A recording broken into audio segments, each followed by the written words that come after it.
guys! So, nasa biyahe pa kami and isang oras lang kami bumiyahe at nandito na kami sa Ermita. Hi guys! Ba't ayaw mo sumama sa vlog? Kakarating lang po namin dito sa Maynila.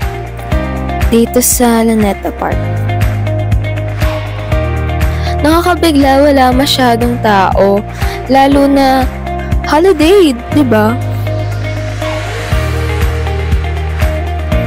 Yan! Tamo, pwede na tayong mag-vlog. Nandito kami ngayon sa Luneta.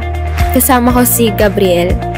Ayaw niya magpakita. So, pinakamalapit is yung Chinese Garden. Ito itinatag mula noong 1960s. Regalo mula sa pamahalaang Taiwanese. May mga arko, pavilion, at disenyong hango sa arkitekturang Chino. Nagsisilbing patunay ng matagal na pagkakaibigan ng Pilipinas at China. Magtungo naman tayo sa pinakamakasaysayang lugar rito. Noong December 30, 1991, inialay ng dating Pangulong Cory Aquino kay Dr. Jose Rizal ang presentasyon na ito bilang pagkilala sa kanyang kabayanihan para sa ating bansa. Makikita rin sa pader ang huling tulang sinulat ng bayani na nakasalin sa wikang Espanyol, Ingles at Pilipino. Dito rin sa eksaktong lokasyon na ito, ginugunita ang mga sakripisyong ginawa ng pambansang bayani para sa bayan niya. Tulad na lamang ng diorama o real-life statues na nagsasalaysay ng huling sandali ni Rizal bago siya barilin ng firing squad. Makikita rin ang mga statwa na nagkukwento ng mga pangyayari sa buhay ng bayani. Paglabas sa execution site ni Rizal, matatagpuan ang monumento ng Gomburza o ang tatlong paring binitay noong February 17, 1872 sa pamamagitan ng garote. Makikita natin dito na hindi lang pala para sa historic purposes yung pinupunta ng mga tao dito. Makikita din natin na may mga nagja-jogging, may mga pamilya na nagbabanding. Dahil sa katunayan nga, parke ito. Maligayang buwan ng kasaysayan. Ngayon ay makikita nyo naman sa aking likuran ang monumento ni Dr. Jose Rizal. At itinatag ito noong December 30, 1913 ni Richard Kisling bilang pagbibigay karangalan sa kanyang mga nagawang kabayan. Kaya ngayon, magtungo naman tayo sa Intramuros. 7 minutes walk lang pala papuntang entrance ng Intramuros. Mababasa na niya kapangalan sa mga bayani halos lahat ng mga street dito. Ninoy Aquino Day nga rin pala ngayon. Gaya ng nabanggit ko kanina, ito ay pinagdiriwang taon-taon tuwing ika-21 ng Agosto bilang paggunita sa pagpaslang kay Senador Aquino. Kaya, arat na!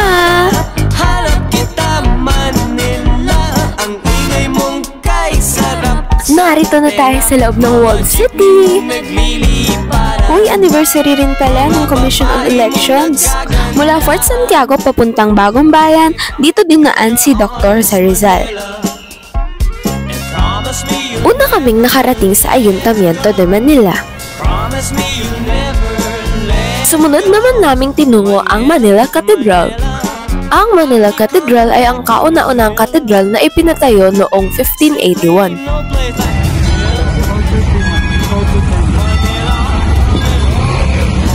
Dito naman sa Cabildo Street na nirahan si Padre Burgos mula 1865 hanggang 1872 bago siya maging martir. Sa Bahay Chinoy naman ay makikita ang kontribusyon ng China sa ating kultura at kasaysayan. Ang memorare naman ay sumisimbolo sa humigit kumulang 150,000 na sibilyan na namatay sa Battle of Manila noong 1945. May time capsule ito na bubuksan sa February 18, 2045.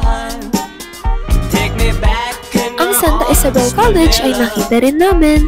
Isa iyon sa pinakamatatandang institusyong pang-edukasyon sa Pilipinas. Oh, pati 7-Eleven nila vintage vibes din.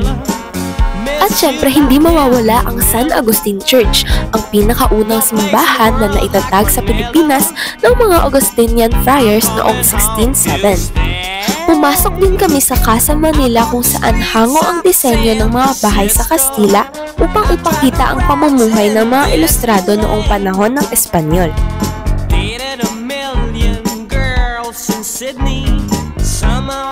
Ang San Ignacio Church naman ay kinikilala bilang Golden Dream ng mga Jesuita. Maligayang buwan ng kasaysayan. Bumungad pag-uwi namin ang Bonifacio Shrine. Bukod pa ron, nadaanan namin ang Pambansang Museo ng Pilipinas. Naging makabuluhan at makasaysayan ang journey ko ngayong araw na ito. See you next time! Ay, oo nga pala, maligayang buwan ng kasaysayan sa ating lahat.